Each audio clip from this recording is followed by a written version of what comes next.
right, and there's Craig. Listen, I told you, Legends and Lore book. We'll talk everything about the creation of D&D. The Dritz book is the lore book. They'll talk about all the lore that was missing for 5e that no one knows anything about. That we already talked about that book, but that's not what this podcast is about. This podcast, we actually have a special guest to chat David with. Schwimmer. I should have known. Why is he in the general channel? Oh my God. Sorry, Craig booted me. I'm back. Oh, okay. Well, he introduced you, in case you didn't hear, as David Schwimmer. Oh, that's great. We thought you just laughed when I did that. I couldn't. Yeah, he said David Schwimmer. I laughed, and you immediately just left the channel. I didn't even get to hear that. I didn't get to hear the Friends theme song start up or anything like that. Oh, that's a shame. Well, I throw the theme song in post. Perfect. Please do. So our guest today is David Schirduan, who is a indie developer for the web. Well, hey, Chris, you do this part a lot better than I do. You explain who he is, or he can explain who he is. He can explain who he is because he's him. Yeah, I am him for now, as long as I can be. Yeah, my name is David Schirduan. I am a mild-mannered programmer during the day, and at night I publish small tabletop role-playing games. Some of them I write, some of them I just publish for, and sometimes I'll just write a strange blog post or a random review. So I just kind of do whatever I can to participate in the community and hope that people enjoy what I make. Awesome. And you actually had introduced us to one of your systems, Overpowered, and we played that on our stream a couple Mondays ago. The video of it's going to be up on our YouTube channel here soon. And you recently had a new book release. Is that correct? Yeah, so Overpowered was a game I wrote with Hannah Strang. We wanted something small and minimal that you could use with any adventure, and I think we found a good formula for that. So it lets you turn any role-playing adventure into a solo strategy game that has a leaderboard and competition. Normally we have a monthly challenge with prizes, but that's on hiatus for the next week or two while we sort out some personal stuff. And then our other big release is BridgeTown, written by John Gregory and the Furtive Goblin. They took the classic and sort of insane real-world setting of London Bridge, which used to have houses and people living on it, and they launched it up into the sky and added a ton of other interesting fairy tale tidbits, a lot of strange flavor and unique interactions, and we slapped it all together into a book and published it. And where could we buy this book? So all of the games that we publish are available at Technical Grimoire at our website. There you can buy the book, you can buy the custom dice, you can order some of the goat beard balm that we had commissioned for the book, along with all of our other games and downloads, reviews, blog posts. The website is massive. There's a ton of good stuff there. Yep, and we did show it off a little bit on our stream. It was very interesting seeing all the stuff you guys had on there. And like I said, we did play through the Overpowered. We had a lot of fun with that. What other than just having like a really kind of standalone single player experience game, what was like the design behind Overpowered? Like, what was like? Was it just to make something single player for everyone to enjoy and kind of compete with each other, or did you have like any other grander design goals for it? So I'm guilty of designing my games mechanics first, and then I fill in the lore and the setting and the tone on top. I just enjoy, playing with math rocks and making dice numbers shift around. So Overpowered began as a sort of fever dream tactical game that I've been messing around with for a while, and we refined it with the help of Hannah, and she managed to turn it into something that was actually useful and compatible with any RPG system. And then I wrote the web app for it, and so it ended up being a nice little 3-page, 4-page solo game, and it's the only solo game we've published so far. Yeah, and I really like the fact that it is like a web app game. Are you gonna roll it out anywhere, or is it just always gonna be on the website? Like you can do like an iPhone app version of it. So the website, I put a lot of effort into designing the web app so that it is mobile friendly. It'll resize itself to fit on your phone. Okay. That way I don't have to deal with the Apple Store and the Google Store and all that stuff. I can keep it updated and keep it working fine directly from my website. Okay, sweet. I was actually quite curious about that when we came down to it because like I didn't try it on my phone. I just tried it on my PC. But I was worried like this definitely needs to be like a web app I can just bring to the game store and have everyone compete at Oh yeah, once. yeah. Looks great on the phone. I use it on my phone whenever I play through. I really like the fact that Overpowered kind of seemed to be like this like almost pseudo test that you could do. Like so like I've written a bunch of 5e adventures and like you can go through and play that game on like I said any 5e adventure. But if I'm trying to like troubleshoot an adventure, or if I'm trying to just test it to see if it's too difficult or too easy, um, just playing a game of Overpowered through that system to me seemed to kind of really identify a lot of problem areas. Like maybe this encounter statted too high because if my little droid bot can't defeat the encounter with all of its cool dice and whatnot, how are the players going to be able to beat that? And I kind of like that insight, at least to me, with that system. It kind of gave me an insight to like the barbershop one that we went through. Like, oh, this is really easy. There's a lot of upfront, just kind of like puzzles you have to go through. But then also there's massive encounters that'd be very hard to beat, if you weren't prepared. So I kind of went through and I played through it on one that I'm actually publishing here soon, a sequel to my Dread of the Ice Devil module that I wrote, and kind of got a couple ideas like, oh, there's just way too many encounters between point A and point B. I need to tone them down a little bit, and this one's way too easy, so I should probably tone it up a little bit. I don't know if you had the intent at all for that to be a thing, but that's what I've actually used it for in developing my stuff. That's excellent to hear. I'm so glad you found a good use for it. I definitely use it as a way to motivate myself to read through my backlog of RPG PDFs. I have so many in my Google Drive and so many books on my shelf, and I struggle to read through them if I'm not going to use them for a game.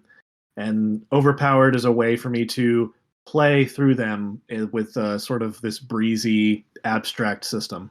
So that was a thing that I specifically said on the stream when we were playing through it, because I don't generally run modules. That's not my forte. Like everything's homebrewed. But if I was going to run modules, I would probably want to play them through this first. Not because it's going to show me what's balanced or anything, but it's going to make me actually go through it, read it, and I'll see where everything is at and how this thing is supposed to be run just by playing it through on Overpowered. Mm-hmm. Yep, I do the Yeah, same thing, and it's a yeah. breath of fresh air because the game doesn't require much creativity, which has been a drain for me with other solo games. Hmm. It's just, a little math mini game that you play as you read through the adventure, and that's exactly what I wanted. Yeah. Yeah, it was Yep. it was actually it was a lot more fun than I anticipated going in there with. Um, it took us a little while to figure out how the game, the dice stacking worked and pushing dice up for the score. But the second we figured that out, Oh, it became a challenge at that point of, okay, how do I keep all of my D20s and just bump them up so I'm scoring with those? yeah, that's what the real like the real click happened for the game. Just like, okay, this is something unique and something that's going to be a lot of fun. So Yep. Yeah, watching y'all play through it was so helpful and instructive for me. Hannah and I have a couple ideas for restructuring the rules and presenting them a little bit better, as well as improving on our marketing for the game. And mhm. so we're able to take a lot of the feedback that y'all shared and a lot of the stumbling blocks that you went through, and hopefully we can ease that over for more folks to easily jump into and enjoy what is the good part of Overpowered. Yep. Yeah. I just want to point out I'm looking at the online scoreboard for the one from last month, and we are three. There were three of us that played, and we're all in the top four for the online scoreboard. So Yes, you did incredible. My co-designer Hannah and I are hoping to get an hour or two free this week to review the high scores, approve them, and send out the prizes. So fingers crossed that y'all keep your spots. hey, and if we don't, whatever. I didn't do it for prizes. I just did it for funsies. Yeah. Once we found out that we could start like re-rolling our dice to get the 20s and push the 20s up, we were like, okay, let's abuse this. Yeah. And And yeah, the best part is that we all mentally were like, okay, we're going to abuse this and try to push our scores up, but we didn't tell each other that on the stream. So we just started doing it and pushing it up. It was great. Yeah, Ooh, I'm it's interesting second. to foster competition. RPGs are usually so cooperative and collaborative, and something that I love about our hobby and our community. And making people compete for a high score is a very strange feeling. yeah. Me and Chris here, we play a lot of Overwatch, so we're very familiar with competitive things. Unfortunately, So let's shift gears a little bit and let's talk about Bridgetown. please, I love Bridgetown. I was I don't know what the Troika system is. I didn't have a chance to kind of like delve deep into that, but I will say that I love all the art and I love the setting of Bridgetown, and I can't wait to actually get a chance to actually play this with people. And the fact that you've developed not only like this really cool kind of very short rule set it's like half the book is the rules and they're all very simple. A lot of them are just tables, and then the very back end is just a lot of tables. Um, with your D6 or I guess D66 system in some Oh yeah, cases. Um, I really enjoyed reading through it, and I love the fact that you have a generator on your website to generate one shots in case a DM just doesn't have ideas. So I really gotta call that out as being fantastic. Yeah, the generator was a no-brainer. The artist who did the big map, the beautiful map of Bridgetown with all of its detail, it looks like those old Where's Waldo Yeah, images with like all the tiny little details and the cartoon aesthetic. They actually, from the beginning, they did the entire map where each location was a separate layer because I knew I wanted to have a generator that would split up the layers and chop them up for a nice, visual UI. yeah, And I'm happy with how that turned out. it's really cool, and I like the concept. So why don't you just tell us a little bit about Bridgetown and the idea behind that? Yeah, so Bridgetown is exciting for me as a publisher because I actually didn't write anything in this book. I was solely acting as publisher, and the two lead writers, John Gregory and the Furtive Goblin, approached me, and they had this idea for a short, maybe 20-page zine. They had a funny idea about a infinite bridge in the sky that had lots of uh, warped folk tales and sort of classic fairy tale vibes mixed with a bunch of like, what am I trying to think of? They sent me a list of all their inspirations, but I always forget the list because they're way more in depth in the lore than I am. Mhm. Um, yeah. but they started to work on the zine. It was about 20, 30 pages, and they kept adding to it and adding to it and adding to it. And eventually we had to take a step back and realize this is going to be a full-size book. And we made a beautiful hardcover. We got the famous horror illustrator, Charlie Ferguson Avery, who was delighted to take a break from doing horror and do something more fairy tale, more cartoony. And he did a great job, knocked it out of the park.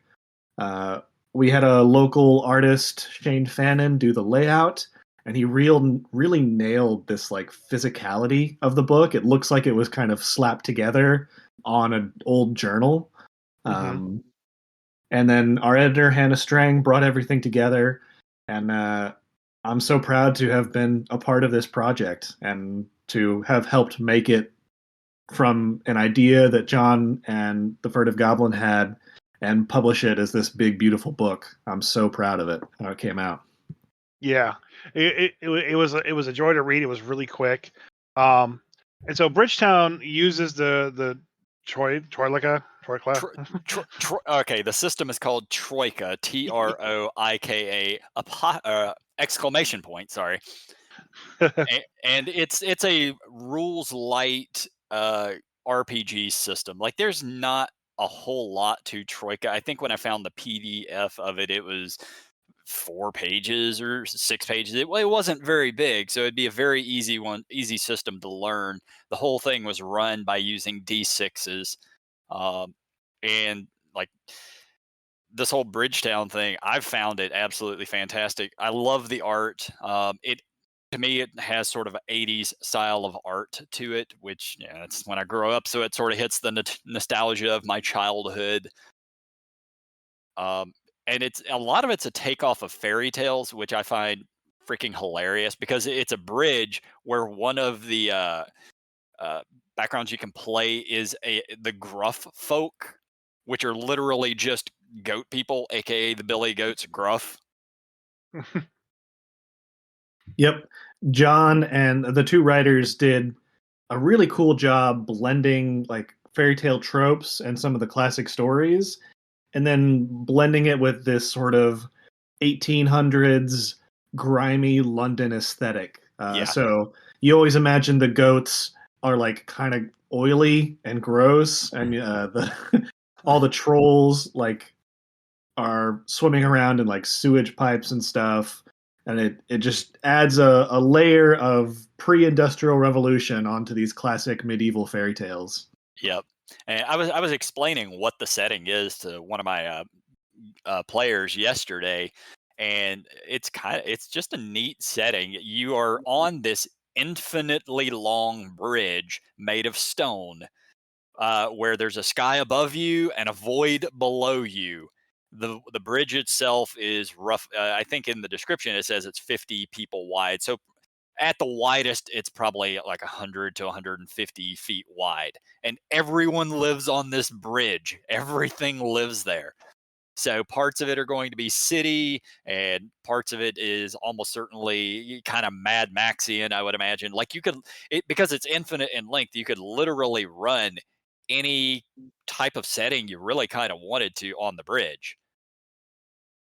Yeah, and because it is a single narrow bridge, during the development, we had this big question of, will players feel weird about being literally railroaded on this entire setting? I mean, it's perfect though. Like, it makes it easy to get your players to go where you want them to. And during playtesting, we got feedback that the locations were so vibrant and engaging, and they had their own depth where they didn't feel like they were trapped on the bridge as much as they were focused on a specific direction, which was good to hear. Yeah. Yeah, I really kind of attached myself to like the kind of almost like Lovecraftian aspects of the bridge. How the bridge is like a living thing, and it's always growing and always shrinking, and like some of the classes are like people who just sculpt the bridge out and make it grow or make it deteriorate and have whole sections fall away and recreate a new section. I really like that aspect of it, and I love the fact like they give a table near the end, which is basically a fell off the bridge table, and if you fail and you actually fall off the bridge 100%, and there's no way you get caught or basically get like caught by the bridge itself, or you hold on to like a rope at the last moment to swing back onto the bridge, you have this table of falling, and then each like you roll a d6, and then depending on how you fall into the infinite void below, you end up in other worlds. Like you actually end up in you're bones deep by one of your settings on Technical Grimoire for an underwater adventure, or you could end up in the Troika basic setting, it looks like, and the Galefian guide. by Troika with some stuff. And so you could even just make oh yeah, you just fall in Faerun now you're in D&D. Congratulations, Yeah. I So I love that. That tickled me when I read all that. one of the things that I read early in the book was that occasionally people claim to have fallen out of the sky and landed in BridgeTown. And my immediate thought was, oh, I get to bring my D&D players here. Hell yeah. Yep. It's we Yep. pitched it as kind of a way to connect multiple worlds, so you can transition your player group from like one world or setting to another one, and this would be sort of a 2 to 3 session in between transition period, or just run a whole campaign on the bridge. Yeah. Yeah, like it's a really just well laid out system with tons and tons of lore to go with it. Which if you listen to our podcast, I bitch and complain a lot about D&D 5e not having lore. Well, this little 100-page book has more lore written into it than most everything in 5e. So that's my jab at D&D 5e. Yeah, one of our writers who goes by the pseudonym Furtive Goblin, they have a great blog if you want to read more of their writing, and they have this incredible talent for writing a sentence that implies the existence of a whole nother book just from that one sentence. I don't know how they do it, but they have every page dripping with like implication and history and unspoken realities, and I love getting to work with them and see them make BridgeTown way more deeper than it should be. Yeah, I was scrolling through the NPCs, and one of them I came across is called Mayor Godfrey Burp, who is a sentient gas-based life form pulled out of the void that lives in a metal suit. Like, that's genius. Like that. Like I have to have an NPC like that in one of my games somewhere now.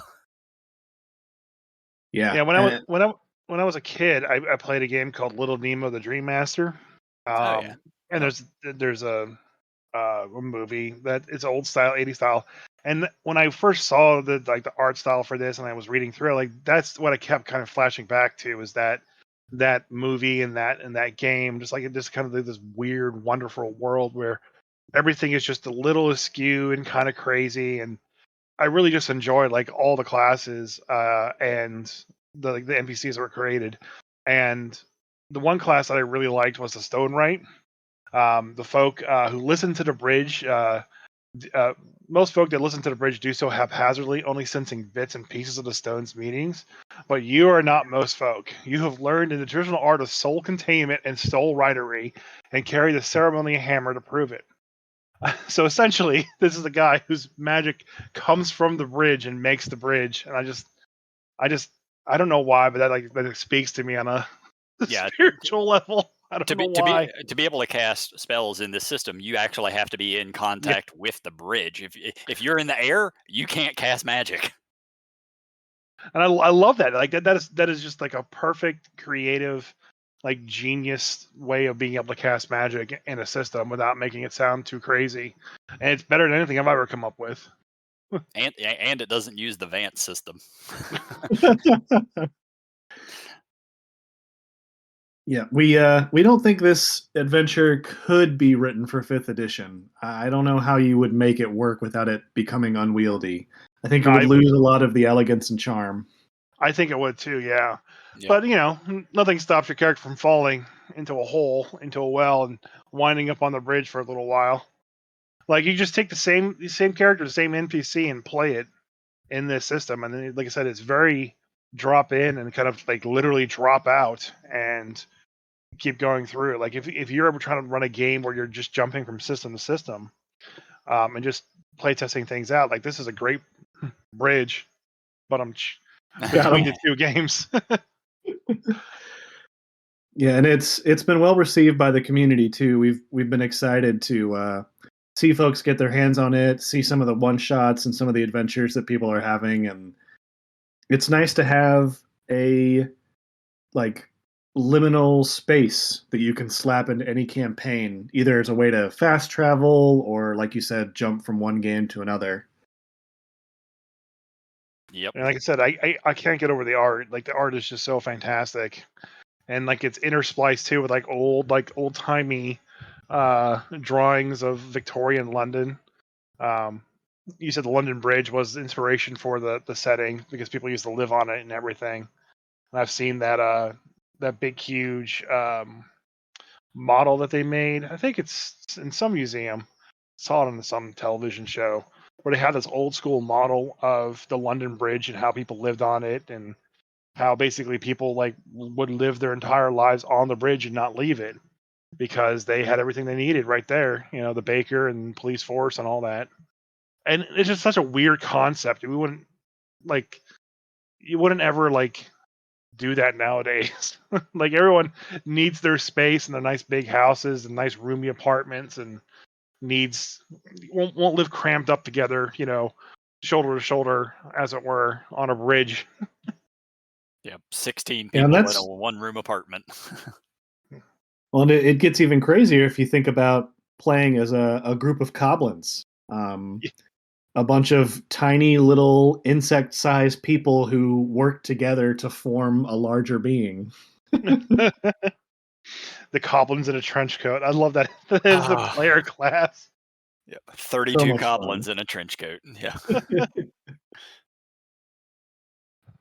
So you guys said, I know you weren't the writer of the system, but when you were working on publishing it, how do you manage that? How do you get all these people together and come out with a book that people want to actually read and play through? Like I made my own solo modules and threw them up on DM's Guild and then, okay, I'm done for the day, yay! But like the undertaking to do this, especially as an independent creator, like what is that process like, and what can you tell us to avoid if we try to do that in the future? Not to avoid doing it, but the pitfalls you run into. Oh, I think the very first thing right off the bat is to work with people that you like. Work with people that you respect, that you admire. I feel like every member of the team that I got to work with on BridgeTown, I felt like they were better than I was, and I was getting away with something by working with them. Like I tricked John into writing this, or I tricked Charlie into doing the illustrations, and that attitude helped me keep like the focus in mind because ultimately we don't have to make something perfect. I got to work with Furtive Goblin on, a weird Candyland setting on an infinite bridge. That's the best thing ever. And it lets me maintain my timelines, maintain the proper like requirements for quality, and focus on getting the book made because I already accomplished my goal. Making the book was what I wanted, and getting to work with them and brainstorm and review their writing. The Kickstarter and the publishing was all just kind of an afterthought for me. How is publishing on Kickstarter? Is that like I see like some people kickstart stuff and like I'm still waiting on stuff from like 7 years ago. Like, is that as daunting of a task as it seems, or is it actually pretty easy if you set the proper like expectations to it? Uh, there's a lot of good Kickstarter advice online. I'm sure you'll find someone who's better at it than I am. But BridgeTown was our sixth Kickstarter, I think. Mm-hmm. And the best thing for us has been to just do as much as you possibly can before you even launch the Kickstarter. Have all your stretch goals written already, have all your text complete, have your layout done, know where you want your art to go, have a publisher, or I mean, have a printer lined up, have a distributor lined up. Um, the other thing is that ultimately there's only so many things you can control. BridgeTown is a good example. We were about a month late with the US release, and we're about a month and a half late with the international release. And it feels bad. I get the occasional angry message online, which is justified. People paid good money for something. But ultimately, it's beyond my control. Shipping prices are what they are. If a shipping container is lost or is late, there's nothing I can do. And I have found a way to maintain a good balance between, not worrying about stuff that I can't control, but also doing everything I can that is within my power. So trying to make sure that I have all those things set up beforehand, and then when we launch, whatever happens, happens. But if anyone from the international backers is listening to this, I do worry about that every day, that things are still behind schedule. So there's a little bit of stress involved on even the best campaign. Yeah. But as you said, you can only control so much. You have no control over the people who are printing the book. You have no control over the shipping of it. Like that's just out of your hands at that point. And all you can do is kind of hope for the best. Yep. I've actually had a Kickstarter that was about to fail, and I felt some relief about that because there's no punishment for a failed Kickstarter. Nobody is charged. You can always rework your Kickstarter, wait a month or two, and then launch it again with some better marketing, some better clarity, some more work done. And so a failed Kickstarter has never frightened me. What's scary is after it succeeds, because then you actually have to make it. That's when the work comes in. That's right. Yeah, Yeah. because I like me and Chris were both kickstarting Margaret Weiss and Tracy Hickman's. I keep drawing a blank on the name of it, but there's a RPG setting that they're releasing for 5e, and it's already way behind schedule. And they finally released the alpha. I'm calling it alpha PDF version, and there was just tons and tons of misprints and work and stuff that still needs to be done. And I was looking on the Kickstarter, and there was a number of people complaining about it and everything. And I'm just thinking, man, just help them out. Don't sit here and bitch about it, because this is a Kickstarter. If there's editing issues and problems, just tell them that. That way they Yeah. can fix it and make it easier on them rather than complaining about it. Yeah, Yeah. I'm very thankful for Kickstarter because it does allow projects like this to exist. It cost us about $6,000 to print BridgeTown. We never could have done that without help from Kickstarter backers. And on the one hand, backers did pay for a product and the creators promised something. But on the other hand, life is difficult. And if you have a ton of money and a ton of, you know, if you're a big studio already, you're not going to use Kickstarter anyway. So Kickstarter's sort of a last resort for people who don't have any other choice. And it feels kind of counterproductive to pick on people who are already using like a last ditch effort. Yeah. I mean, obviously, as creator, you want to give them the best product that you can as quickly as possible. That is your goal. But life is life, and not everything is clean and simple. So Yep. everybody, the people purchasing it and the people creating it, all need to sort of work together as best as possible to get the product done as well as possible. Yep. And it's just an unfortunate reality that sometimes projects have delays or even go under, and that's Hmm. you know I had unfortunate. a board game that I ordered several years ago that I'm never going to see at this point. And like they were very upfront with it. The manufacturers just screwed them over. Like the Yeah. people, yeah, and that's just how it is. And I think that company unfortunately went under because I'd bought board games from them previously that were really, really good. Yeah, Yeah. my living nightmare. There's a Kickstarter project that I backed 12 years ago, Oh and wow. the creator still releases semi-monthly updates, Wow. which is just my nightmare. Can you imagine every day being 12 years late and still working on it? Oh I God. I Yeah, think and at you've that, definitely burned through the money that you earned on Kickstarter by then. yeah, I think at that point you just give up and apologize. Yeah, disappear from the internet forever. Yeah, change your name, move to another country. Yep. Yeah, there was a Kickstarter my wife just backed called Crooked Moon, I believe it was. It's been all over Facebook, and yeah, the Crooked Moon. It's a a full core 5e setting, and it's quite obvious that like whoever's publishing this book already had everything, already had the money behind to like make sure it happened, and like they did a huge advertising campaign. They're making miniatures. They're making like tons of dice and plushies. Like if none of this is made and this is all just like for show, then it's the biggest like show that's ever been put on Kickstarter. They got backed in less than a second Yep. from their launch, but they only wanted $20,000, which to me screams we've already made this product. We just want to ship it out, you know. Yep. And now Kickstarter can just be a marketing thing sometimes. yeah, and they're closing on $2 million in pledge money. So I mean, good for them. it looked really good. Like I'm not into 5e at this point, but the setting looked amazing.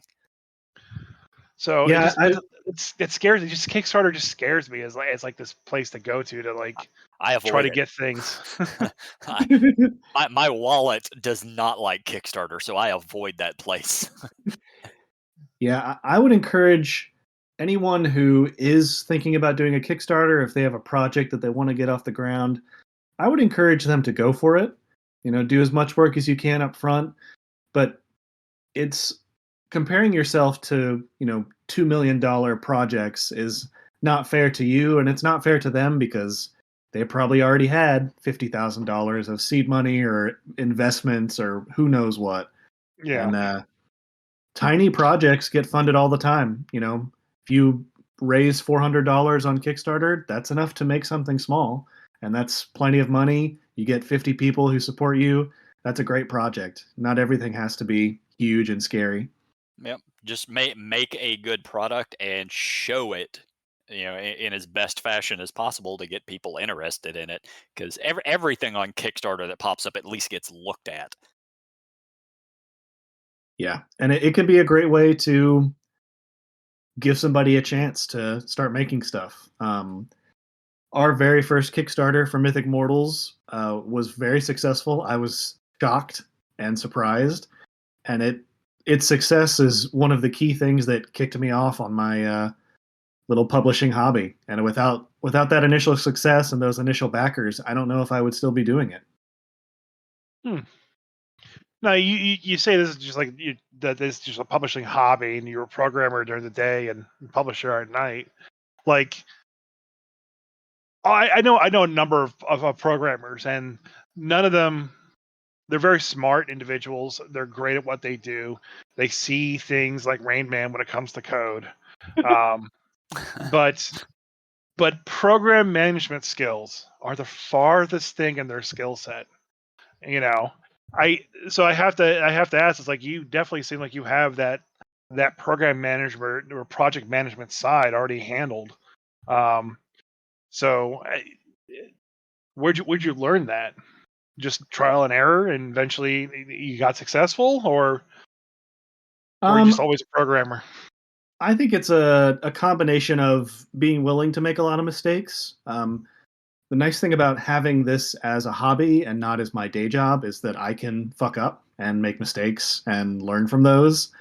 For example, we had a project where I had not budgeted things correctly. I think this was Bone Marshes, but it could have been for Low Country Crawl. And the project came down to the wire. I had to make a difficult decision, and I ended up taking all the money that I was hoping to keep for myself and giving it to a couple artists who, were a little bit underpaid. And that's something I can do because this is just a hobby for me. Money is nice, but ultimately I enjoy working with people. I've always been social. And so that's the other reason to pitch BridgeTown again, is that being just a publisher, not doing any writing, not doing any layout. I did a little programming for the tool, but being a publisher was really, really fun for me. And I've been stepping into that project management role more and more and enjoying it a lot more. Just enjoying facilitating communication between talented people, getting to work with talented people. again, I feel like I've gotten away with something with this team from BridgeTown, and it's been a really fun discovery of going from doing everything myself to being able to organize teams for bigger projects like this one. It's been really a nice evolution, and I'm excited for what's coming next. Yeah, and you're still getting to work on projects that you're passionate about, that you're enjoying. Yep, Overpowered is a great little bite-sized side project that me and Hannah are doing, and it's a nice change of pace from a big, massive lift like BridgeTown. Yeah. It definitely seems like a huge accomplishment. And like I said, you obviously have that knack for program project management. That's to me like that you can teach somebody it. Like you can have them go to the PMP course and learn how to be a project manager and how to budget people and fire people. But the really good project managers out there just like seem to step into that role naturally and be able to communicate with different talent from different sides of things, from like a programmer talking to, the front UI developer versus the client, like you need to be that middle person that can talk all those different languages. So be able to pull off something like this and only just be, the publisher is a significant accomplishment. You should definitely be very proud of that. This I book feel is, great about it. yeah, this I book is love, fantastic.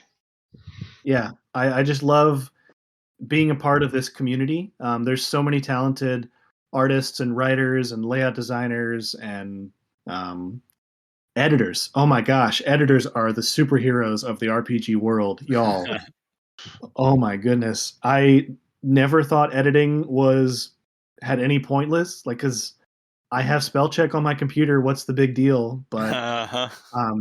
the editor for BridgeTown helped us basically rewrite the entire book to be a smooth, easy reading experience, and she did an incredible job. There are just people who just know Illustrator, and that's all they do, and they make everything fantastic. Yep. I love the experience of not having to do it all myself. It's great to work with people who are more talented than I am and let them do their work. It's a great feeling. Yeah. So what's one thing you learned? Like, what was a lesson learned from publishing this book that you think people should know if they're trying to publish their own book? I know we've already talked like a number of different things, but like one thing that hit you out of the blue. The first thing that comes to mind, and this may not be appropriate for new designers want something small and achievable, but hardcover books sell like crazy. Oh man, I love hardcover books sitting on my bookshelf. Even if I never read them, they look nice. Oh my goodness. Technical Grimoire has published about 6 or 7 books, depending on how you count them. And both Bones Deep and BridgeTown were our first hardcovers, and they have been by far our most successful projects. People love a nice hardcover. Yeah, Interesting. that is accurate. I know. Shit, I forgot what I was gonna say. But if you're a new designer, maybe a hardcover is not the greatest thing to tackle right out of the gate. In which case, I would just point to you to partner with people that you like. Find a cool artist, find a cool writer, find a cool layout person, and make something together. Yeah, see, Chris is just a big fan of PDFs, stuff like that. But me, I've got to have that physical copy in my hand. So, yeah, I'm a big fan of PDFs surrounded by mountains of books to my left and right of me. Yeah, just PDFs, man. Yeah, but I didn't just buy a 400-page book today and bitch about it at the start of the podcast. And everything that you run is off a laptop. Yeah, running a game and reading the game are two totally different things. I don't need a laptop. I have a book. Yeah, well, you keep your book, and I'll keep running my Twitch game. And see how viewers like you like pulling up the book like, oh, hold on, I gotta find the page. I just like go, oh, quick, oh shit, what is daylight? What level spell is that? Okay, good, I got it done. All right. Yep. Well, and this brings up a good question for me. I do run a few games, but most of my time is spent writing and being part of the community and developing stuff because that's where I live. But the more I run games, especially from PDFs and digital content, the more I appreciate things like hyperlinking, having a nice index or a table of contents. Um, do you see that being more common with some of the games that you run, Chris, or is it still like a rare thing? So like a lot of the times when I was running in 4th edition, I would have to print out everything that was doing that session and basically like organize it in the way I was going to run it. Okay, so I had my printouts, I had my monsters, and I had like, okay, this is this encounter, these are this monsters, and that's how I could keep it organized so I could keep the game flowing. When I run something for like Adventures League, which is a very casual kind of like drop in, drop out, aspect of D&D, I can just wing it, and I don't really need to follow the story directly, as long as I can identify what the monsters are. And like for example, I just finished running through the uh, Keys from the Golden Vault book that 5e came out with, which is just a series of one shots, and all the monsters in there, according to the writer friend that we had that wrote for it, was required to be in the monster manual. So all I needed was that Oh, one reference book, and I could look up all the monsters, and anything that was a unique monster, which there were a couple, were built into the actual pages of the module. So they were very easy for me to reference at the table. Now, when I'm running something like my Twitch stream, and it's my personal game, and these are players that are doing much more than a casual style game. Like I expect people to know what their spell does, so I don't have to look it up. But like I ran into an issue yesterday where one of my players cast a daylight spell in the middle of the farm to illuminate the attackers, and I had a drider hidden on the roof who wanted to extinguish the daylight and cast darkness around it. Now, Jay, do you know what that ruling is?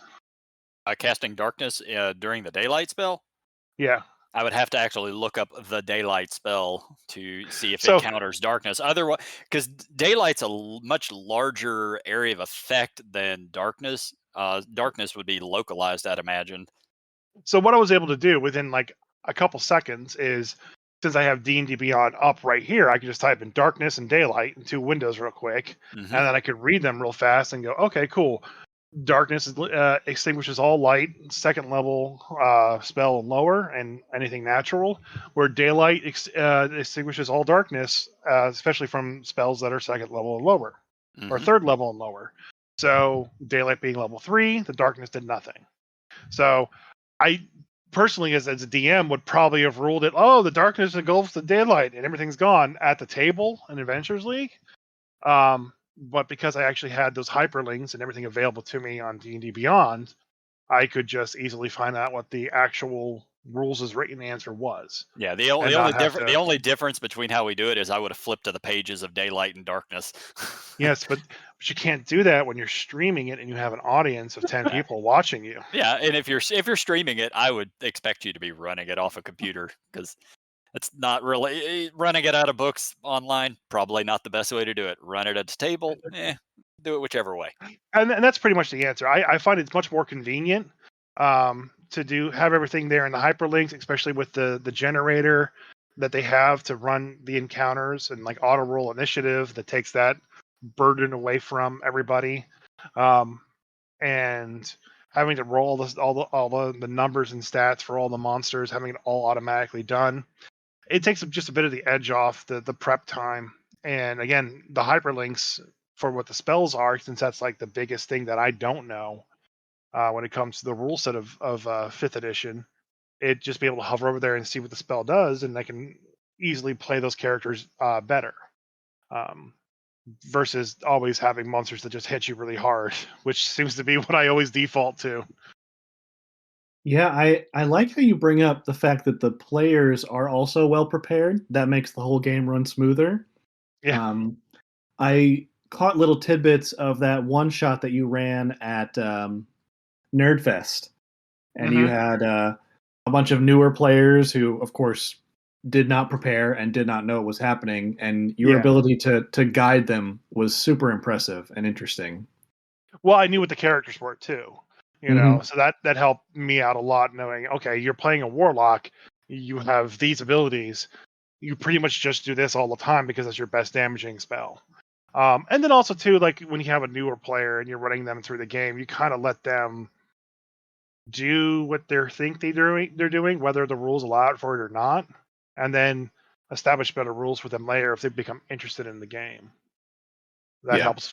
Like when I run a game for my daughter, I don't like, no, you gotta roll and add a number. No, but it's just a higher number wins on the die roll.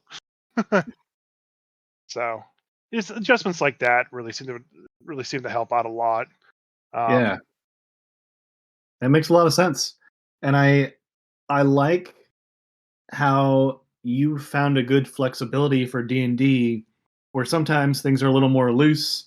You make sort of a call and just roll with it rather than trying to reference it.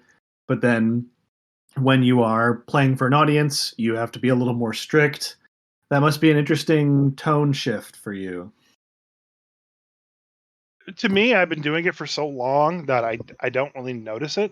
Hmm. Because like you get a lot of people who know the rules like the back of their hand, and you could see this a lot when I play with the players I play with on Saturday. The player Dimitri is a rules lawyer, and he knows all the rules like the back of his hand. And I can just go, I don't know the answer. What's the difference, man? And he'll tell me, and I can just go with what I want to at that point in time. But then again, I'm also the DM. I can really do what I want to do. If that darkness spell does kill daylight, then that's a very special Drider with that very special darkness spell. Maybe Yeah. he Yep. upcast it or something. And then the other part of it too is, as a DM, you don't have to explain your logic. You just make the player sigh heavily and move It's on. it's it's a systems thing too. Like Dungeons and Dragons and Pathfinder are very hardcore built into this is how this works. You can look it up to find out how this works. It's one of the reasons that I'm leaning, more towards the rules light systems or the like Dungeon Crawl Classics, which is pretty rules light. Because if I end up in a situation where somebody casts darkness and somebody casts light, they may not even have a rule for it. So me as the DM just gets to say this is how it works. Yeah, like when we were playing Overpowered, we're like, does this mean this or does this mean this? We're like, I don't know. What do you want? What do you want to go with? We'll go with Yeah, this. All right, we'll just do that. yeah. That makes the most sense to us. We had a couple of those instances, and we meant to ask you about them, and at this point, we've completely forgotten what they were. I think one of them was there was cords we had, not cords, but some kind of goblin we had to fight, and you had like a 1d4 after the goblin type. So we didn't know that if we had to roll that number to make that many number of goblin creatures and then count those each as different objectives or handle it a different way. But I actually messaged you about that after we did the stream, and you said that you were got to clarify that for future publications, and like Yes. set a number. So that Yep. was one thing we ran into. But I guess that's the benefit of being an indie developer. You can actually update your rules right then and Oh, yeah. there, and have better PDFs. That's what a lot of people try to do that, and they do it for a little bit, but then they stop maintaining it.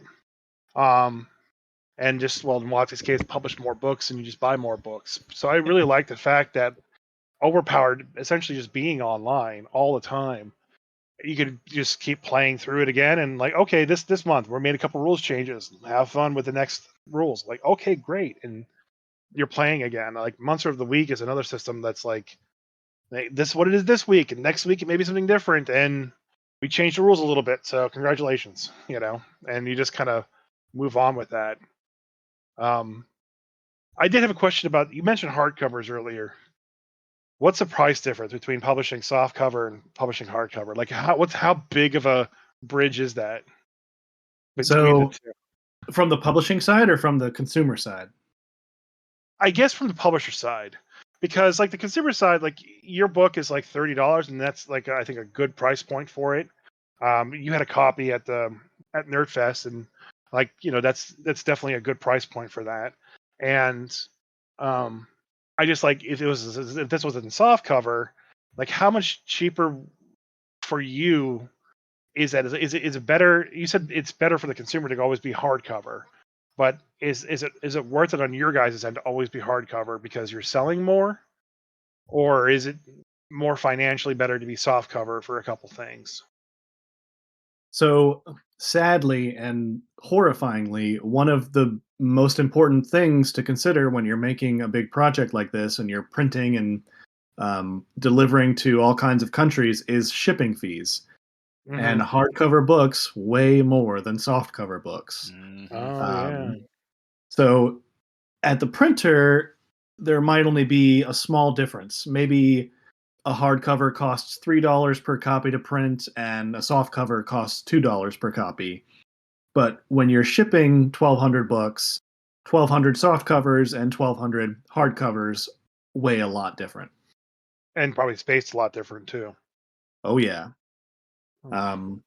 So I think recently that's been the biggest hiccup for our team is that while Bones Deep and BridgeTown are much more successful and they're way more cost effective because we're printing at cost and the prices work out well, shipping still bites us in the ass.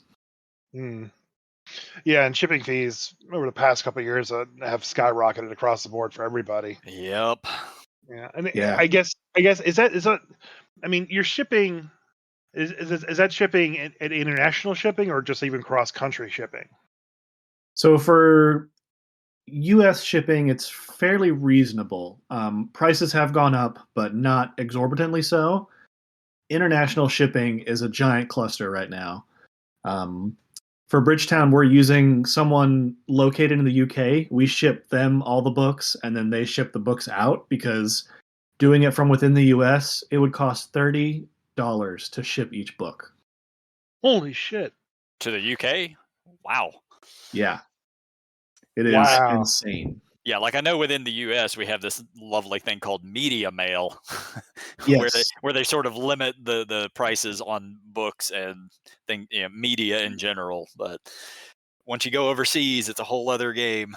Yeah. I There's mean, a reason why international orders have been delayed, and the price is one of them. It's brutal.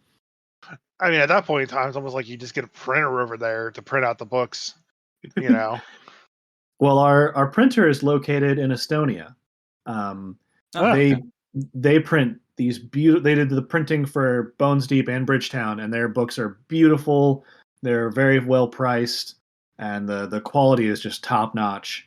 But then we have to get all those books from Estonia into the hands of the backers, and it is a pain. Yep. Um, Wow. Yeah, people just want their book. They don't want to have to pay another $30 for that book. I don't blame them. I don't want to have to pay it either. Yeah. Yep. No. But I think that would be my big warning is that hardcover books sell more, but they also cost more all the way around. And if you don't do your math right, you might end up paying a lot in shipping that you did not expect. That's crazy. That's a very good thing to think about when getting this kind of stuff printed off. Oh yeah. I'm curious if print on demand will become even more popular as these kinds of logistical prices increase. Yeah. Like if Crazy. it keeps going up and if it continues to be a problem, yeah, I would Yeah. imagine. Yep. Yeah, But the I quality is ordered. just so bad on those print on demands. Ugh. Yeah, It's I all, was actually quite surprised that DM's Guild having their print on demand feature. Um, some of the books I gotten have been very weird, but some of them have been really good. It's very just like hit or miss.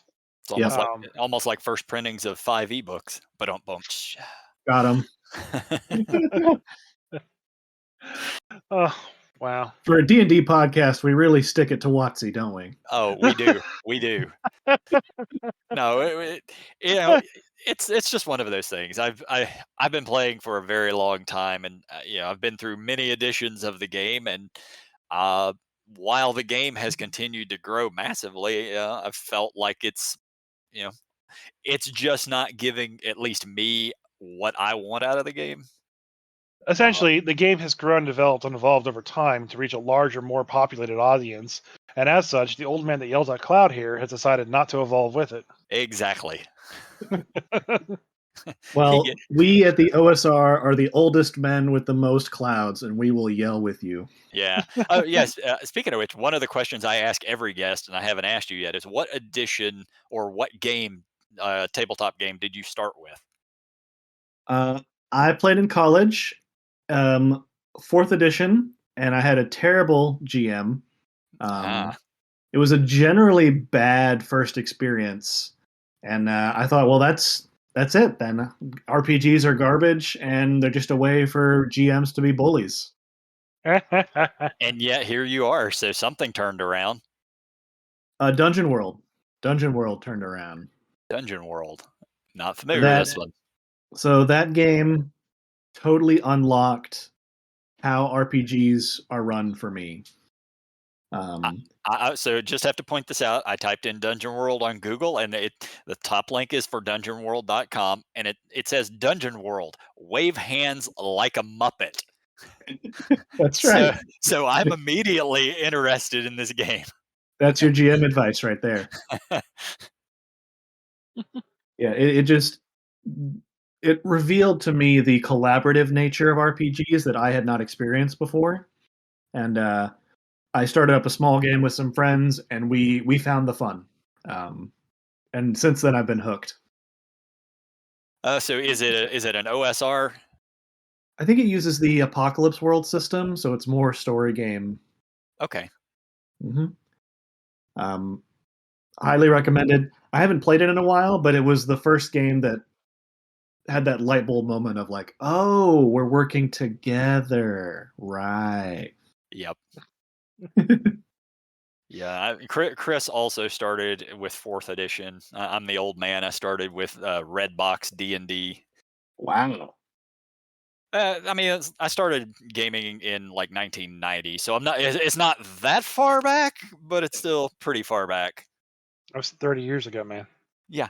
Well, yeah, but think of who we've talked to on here. I mean, we did have Luke Gygax on here. With him, I couldn't even ask, what edition did you start with? That would just be a dumb question.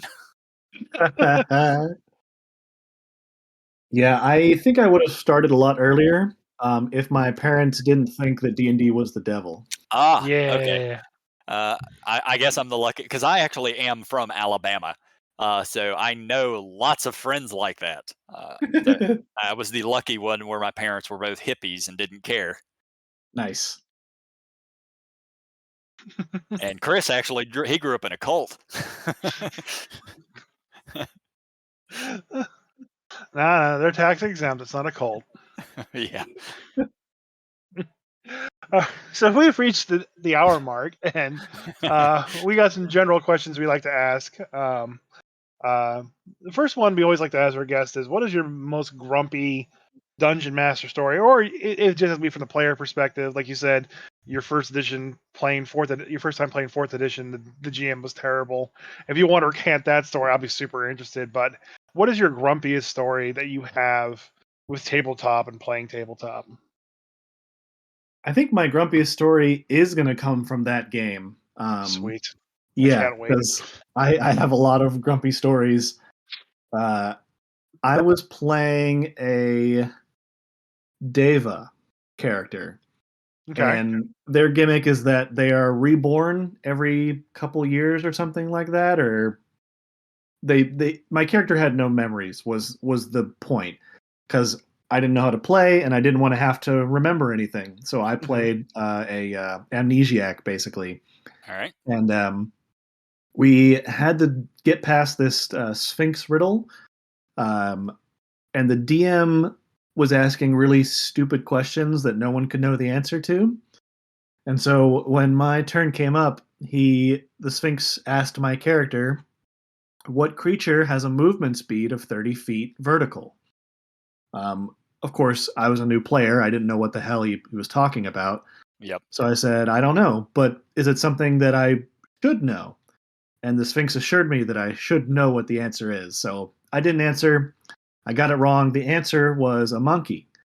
To which my character responded, what is a monkey? And the Sphinx had to let me pass because I didn't know the answer and I couldn't have known the answer because I was 4 days old. Okay then. I still don't understand how the monkey's the answer though. I mean, I guess it had a 30-foot climb speed. But The DM was asking like obscure system questions. Someone Right, asked, yeah. What's the 6th level spell with a range of 200 feet? We're like, we don't know. Yeah, That's like dumb. these are not good These are D&D questions that are in the questions. Trivial Pursuit game. Yes. Yeah, these are Exactly. yeah, like what is the gestation period of an Etten? Like that's actually in the Trivial Pursuit game, by the way. Like, That's awesome. yep. 6 months. Yeah, it is 6 months, by the way. I know But the answer now. Yeah. he ran the whole game like that. He just loved the rules and he loved punishing people with the rules. Yeah, that doesn't sound like a good DM. Rules they're there for a reason, but that's not using them as trivia questions. It's just dumb. And what floors me is that like 4th edition is a miniature combat D&D game. Like at its heart, it's made for miniature combat, and you're not doing any of that. You're talking to the Sphinx, answering riddles the whole session. Like, I was a brand new player and he was picking on me.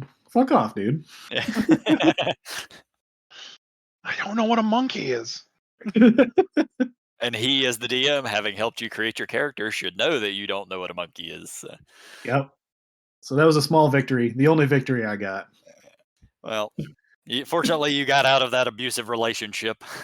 That's right. That's right. Now I'm the one who abuses my players. As every good game master should. Oh, the irony.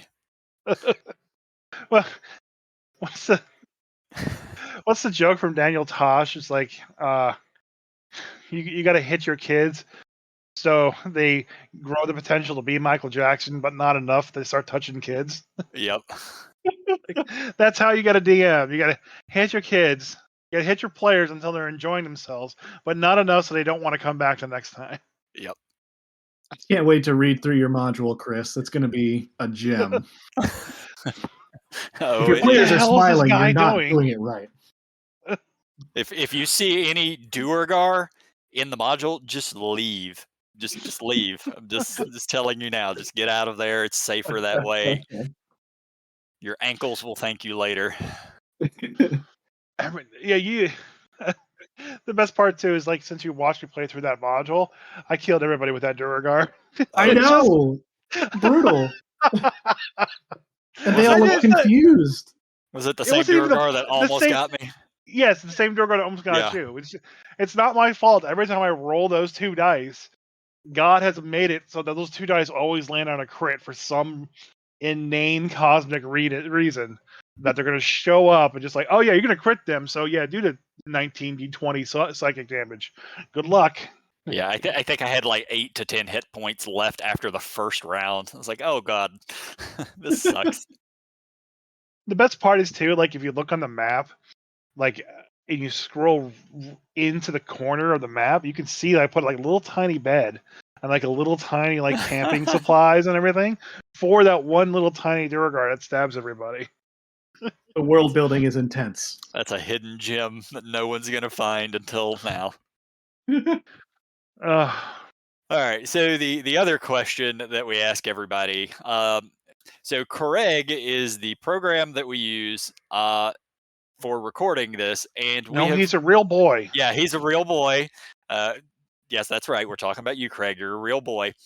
And we are working on a backstory for his D&D character.